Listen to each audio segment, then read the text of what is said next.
Right now is a great time of year. It's late spring and the first flush of roses are about to explode in the garden. And Little Dog and I were taking a break from pulling weeds, and we found this little spiderling, a Phidippus audax, which is the jumping spider where I live. We got acquainted for a little bit while he crawled around on my hand and arms. And you might be thinking the garden looks like a paradise for a jumping spider. But the reality is, it's actually a very cruel and unforgiving place for anything to live. There's a reason spiders lay hundreds of eggs at a time, because a very large majority won't survive. But once a jumping spider is under my care, it has 100% chance of living out its best life. So I decided that this little one was coming home with me. I wasn't really prepared for him. I have an enclosure I've been saving for something special, but that's okay because this little one will outgrow this enclosure pretty quick. So I went to work and put together a quick enclosure for this little guy. Very simple, just a layer of organic potting soil, a clump of moths with some violet seedlings, and a piece of bark with some lichen on it. That should give him some cover on the ground, but more importantly, all of this material retains moisture and humidity. I didn't put anything else for him to climb, but he or she won't really care. They'll get around fine on the sides of this enclosure.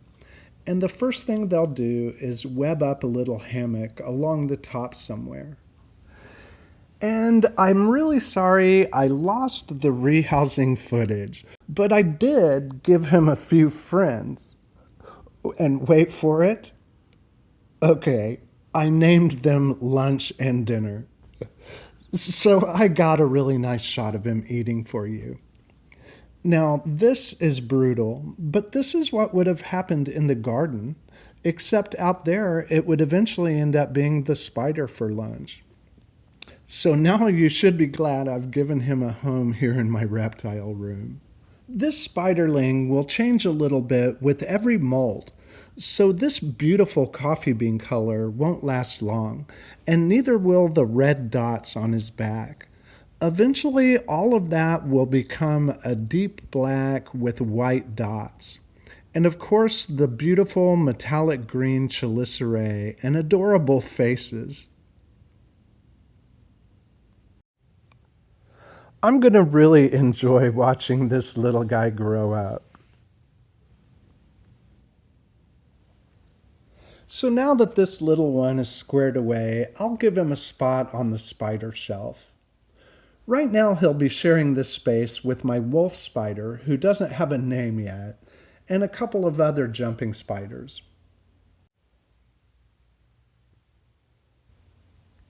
Here's Chris, if you remember this one. She's one of the oldest of these spiders. I've had Chris for about a year and a half now, and she's just doing great. As spiderlings this size do, this one will outgrow this enclosure fast, so I'll be sure to do an update on him in the future. Maybe by that time I'll have come up with a name for him.